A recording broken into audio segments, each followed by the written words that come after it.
가족 중 누군가가 구원을 받지 못한 채 하나님을 모른다면 그 마음속의 괴로움은 이루 말할 수 없습니다.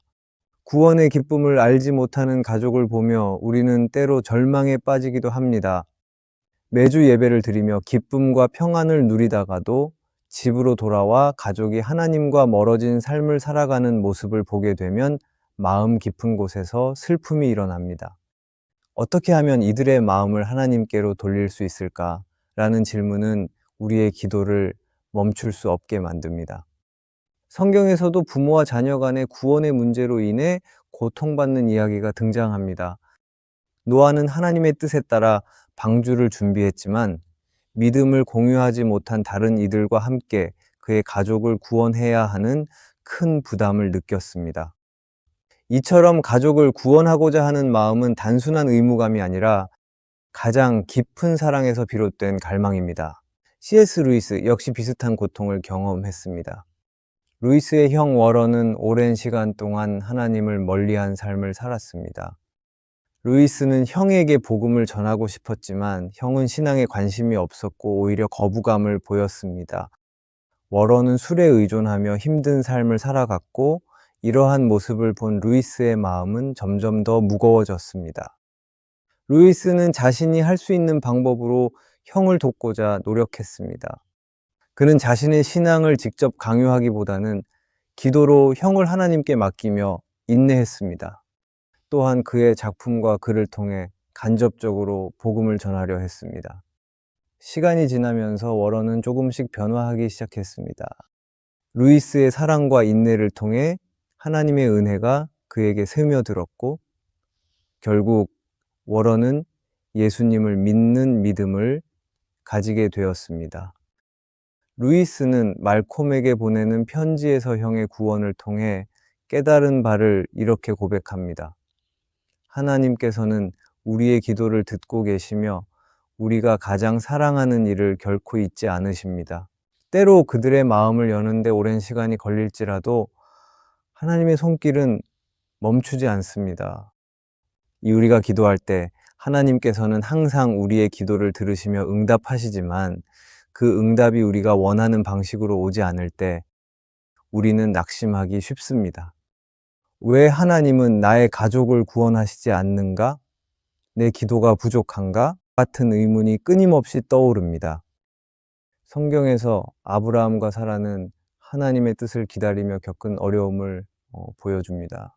하나님께서는 아브라함에게 많은 자손을 약속하셨지만 사라가 늙어 아이를 낳을 수 없게 된 현실은 그 약속을 믿기 어렵게 했습니다.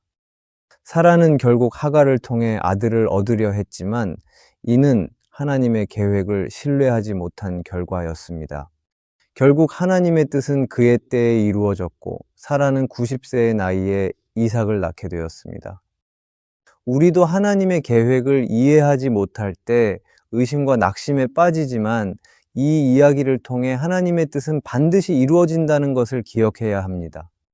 하나님의 시간은 우리의 시간과 다르며 우리는 하나님의 신실함을 끝까지 신뢰해야 합니다.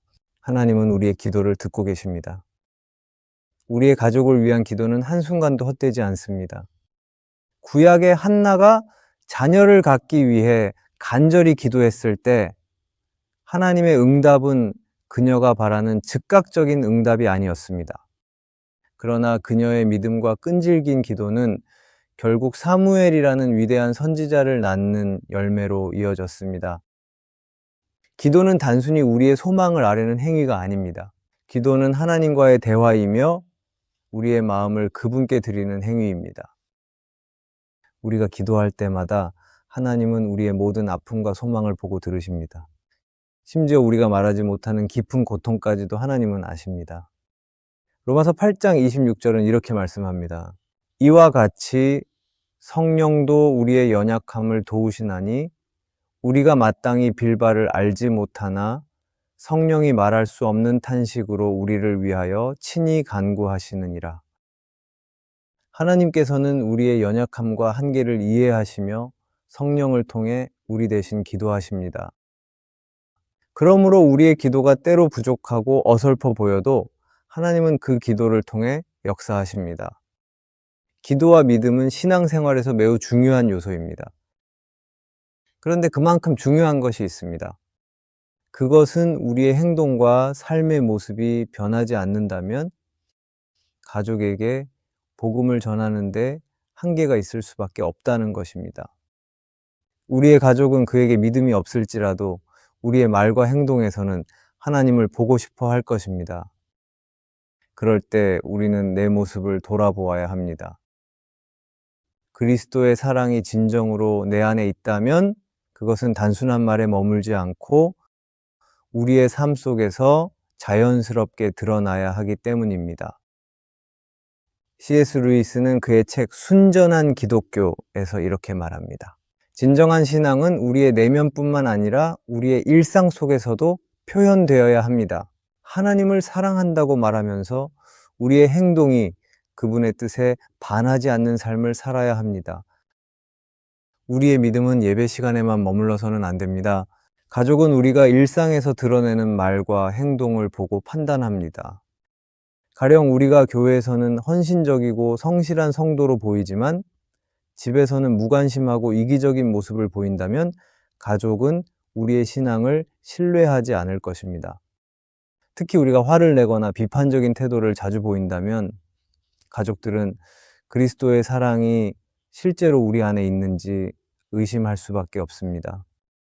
예를 들어 어떤 부모는 자녀들에게 교회에 가라고 강요하면서도 정작 집에서는 자녀들에게 인내와 사랑을 보이지 않을 때가 있습니다. 이런 경우 자녀들은 부모가 믿는 하나님에 대해 더 알고자 하는 마음을 가지지 못할 것이고 오히려 신앙에 대해 부정적인 감정을 가지게 될 수 있습니다. 가정에서 우리의 말과 행동이 일치하지 않을 때 복음의 진정성은 약해지고 말 것입니다. 우리가 그리스도의 삶을 따른다는 것은 단지 겉으로 보이는 모습이 아니라 우리의 모든 일상에 세우며 들어야 하는 변화입니다. 그럴 때 우리는 내 모습을 돌아보아야 합니다. 나의 삶은 가족들에게 그리스도의 사랑과 인내를 보여주고 있습니까? 혹시 오히려 나로 인해 복음의 길이 막히고 있지는 않습니까? 지금 이 순간 내 삶의 태도를 돌아보고 가족에게 더 나은 모습으로 다가가기 위해 우리는 노력해야 합니다. 가정은 우리의 믿음이 가장 정직하게 드러나는 곳입니다. 우리는 교회에서는 헌신적이고 경건한 모습을 보이지만 집에서는 냉랭하고 무관심한 태도를 보일 때가 많습니다. 가정에서의 모습이야말로 우리의 신앙이 진짜인지 가짜인지 가장 정확히 드러나는 무대입니다. 예수님께서는 마태복음 7장에서 말씀하셨습니다. 어찌하여 형제의 눈 속에 있는 티는 보고 내 눈 속에 있는 들보는 깨닫지 못하느냐. 우리는 종종 가족의 잘못된 점을 지적하며 그들의 부족함에 집중합니다. 그러나 이러한 태도는 가족의 마음을 닫게 만들 뿐입니다. 가족은 우리의 비판보다 우리의 이해와 공감을 통해 마음이 열립니다. 창문을 통해 가족의 결점만을 바라보기 전에 거울을 통해 나 자신을 돌아보아야 하는 것입니다. 내가 가족에게 어떤 부모인지, 내가 가족에게 어떤 자녀인지, 내가 가족에게 어떤 형제, 자매인가를 생각해야 합니다. C.S. 루이스는 그의 책 고통의 문제에서 이렇게 말합니다. 우리가 사랑하는 이들과의 관계에서 하나님을 드러내지 못한다면 그것은 우리의 믿음이 진정으로 깊지 않다는 증거일 것입니다. 가족과의 관계는 신앙의 시험대입니다. 내가 가정에서 보여주는 모습은 그리스도의 사랑과 희생을 닮아 있습니까? 혹시 나는 가족들에게 무관심하거나 오히려 가족들 앞에서만 예민하고 차가운 태도를 보이고 있지는 않습니까? 가정은 복음을 전하기 위해 가장 중요한 곳이지만 동시에 가장 도전적인 장소이기도 합니다. 가족들은 우리의 모든 모습을 알고 있기에 우리의 행동이 진심인지 아닌지 금방 알아차립니다. 그렇기에 우리의 가정 생활은 단순히 종교적인 태도를 넘어선 진정한 사랑과 희생의 삶이어야 합니다. 가족에게 복음을 전하는 일은 다른 사람들에게 전도하는 것보다 훨씬 어렵습니다. 왜일까요? 그 이유는 가족이 우리의 모든 모습을 너무나도 잘 알고 있기 때문입니다. 다른 사람들에게는 복음을 전할 때 우리의 지식과 열정으로 충분할 수 있습니다. 그러나 가족에게는 우리의 말과 삶이 일치해야만 복음이 전해질 수 있습니다. C.S. 루이스는 그의 책 말콤에게 보내는 편지에서 가족 전도의 어려움을 다음과 같이 설명합니다. 가족은 우리를 가장 가까이서 보고 판단하기 때문에 우리의 신앙이 진짜인지 아닌지를 가장 빨리 알아챕니다. 말만으로는 가족을 설득할 수 없습니다. 그들은 우리의 삶 속에서 하나님을 보고 싶어 합니다. 가족은 우리의 행동에서 진정성을 찾고자 합니다.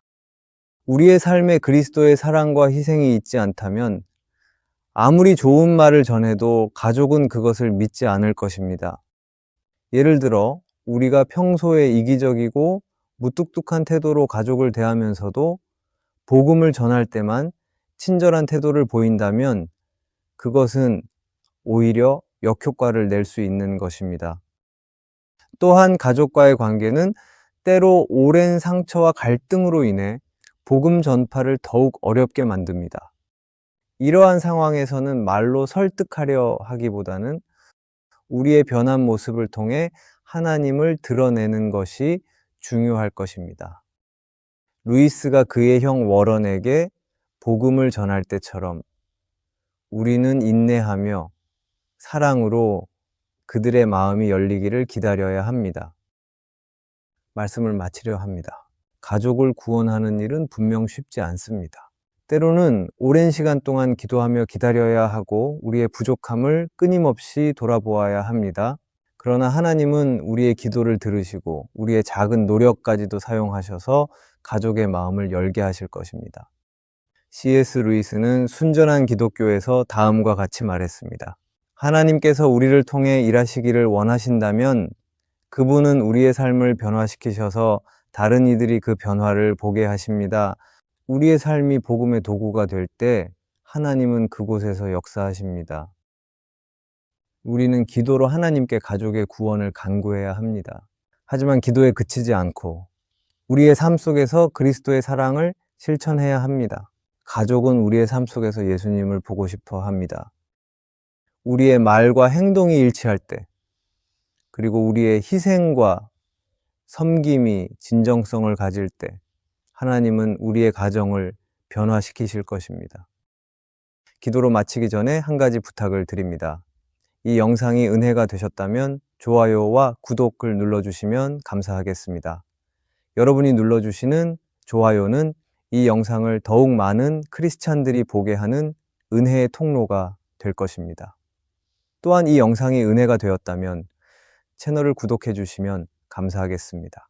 구독을 하면 여러분들은 새로운 영상을 놓치지 않게 될 것이고 그것은 분명 여러분의 믿음에 도움이 될 것입니다. 그리고 구독은 영상을 만드는 제작자에게 큰 힘이 될 것입니다. 이 영상을 보시는 모든 분들에게 하나님의 크신 은혜가 가득하기를 바랍니다. 기도하겠습니다. 하나님 아버지, 저희 가족 중 아직 주님을 알지 못하는 이들이 있습니다.